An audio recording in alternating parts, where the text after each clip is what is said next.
got through the stronghold of the ambassador of Morocco, I think it was, if I'm not mistaken, and they pulled the flag down. The U.S. ambassador to Morocco, they pulled the flag down, and then they put a black flag up. I think it was a Moroccan flag. And Egypt was looking to breach the guards of the U.S. embassy to Egypt, and other parts in that area. So everybody in that area, the Middle East and Northern Africa, they're stirred up, in the spirit, and whether the United States did it, whether the Illuminati did it, whether it just happened, okay, there's all kind of stories being, brought out, dealing with the situation. But we know one thing: the Most High is steering this whole thing and making it happen. Whether they want this to happen or whether they don't want this to happen, it's going to happen, and it's going to bring you in to the Middle East. And Russia, as I've been saying, is going to get involved, and possibly China is going to get involved. All right, so this thing is getting serious, and like we've been saying, going back for the last few years, especially the last couple of weeks, we spoke about the mark of the beast, which is the chip, that it's supposed to be mandatory come mid-March or March of 2013. So all these prophecies are coming together. The hotbed in the Middle East, defiant demonstrations that turned deadly. The prophecy of the chip or the mark of the beast. Between protesters and security forces. The Israelites waking up all over the world. So this thing is coming to a head. You got something? This is the book of Psalms 33 and 10. The Lord bringeth the counsel of the heathen to naught. He maketh the devices of the people of none effect. The counsel of the Lord standeth forever, the thoughts of his heart to all generations. Blessed is the nation whose power is the Lord, and the people whom he hath chosen for his own inheritance. Okay, you got something?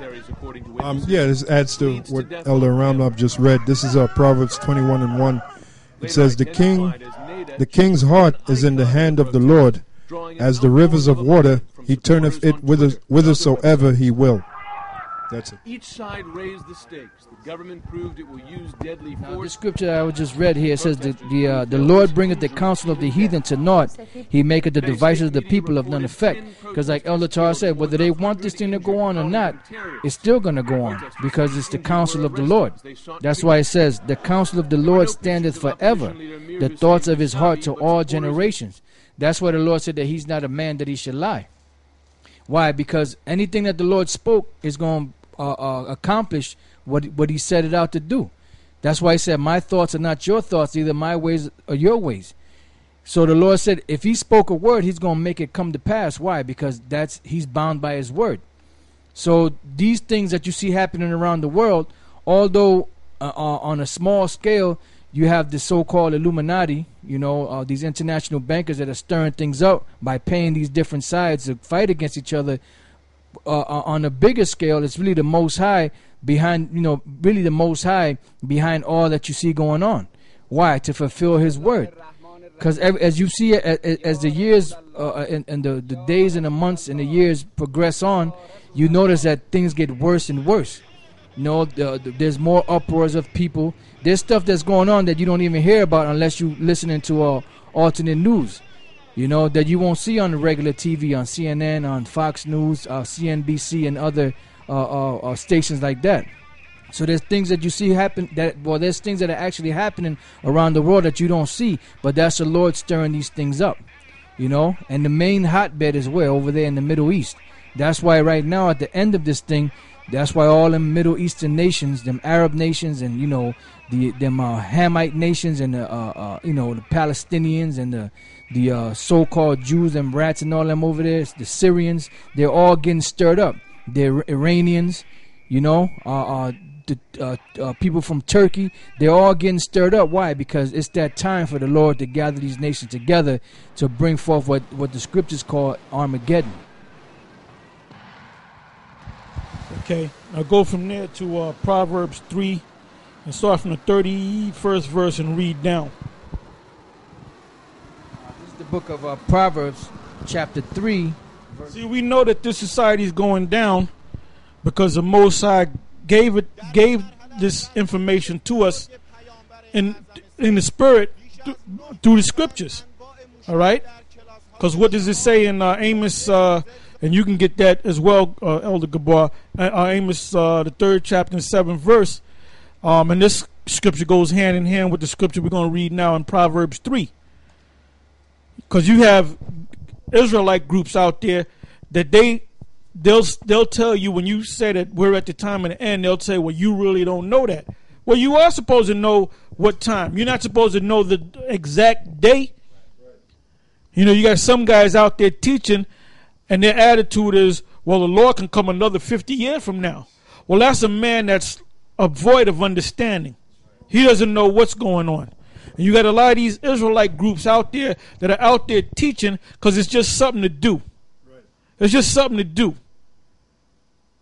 They don't have anything better to do. Because they don't have the whole. We were speaking about this earlier, like the thing with Cornelius, and that's always being brought up. The reason why Cornelius is an Israelite, and we more than proved it. And the guys that are saying otherwise, they don't have the understanding, and the Lord is simply not dealing with them. Because at this time in the game, so to speak, you're supposed to know that. That's a simple thing. Go ahead. This is Proverbs chapter 3, verse 31. Envy thou not the oppressor, and chew. Yeah, this man is the oppressor. All right. So we're not to envy him. We're not to, don't after you in this thing for a certain amount of years, you don't even you just do what you have to do. These young guys, when is the Lord going to come? I'm ready to let the Lord kill me or something. Jesus, take me now, Lord, take me now. You got a lot of, they ready to die. Look, we're just riding this thing out, man.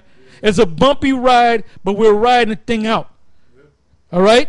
When the Lord comes, he's going to come. He's showing you through his prophecies that he's getting ready to come. And I'm not going to push the Lord's hand.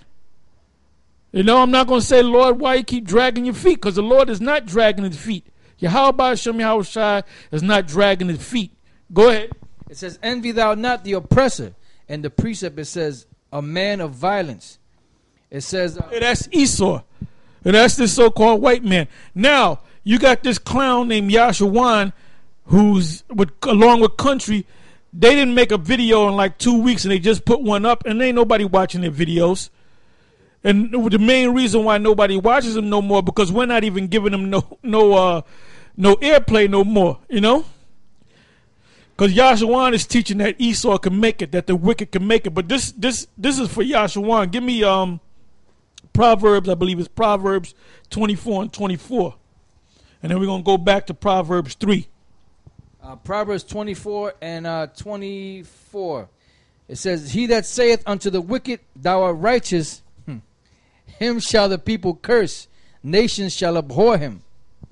So, read that again. That's a Yashawan scripture saying that the white, I was teaching that the white man can't make it. Who is him? Who is he to say that the white man can't? The white man's a devil, man. What the hell is wrong with you?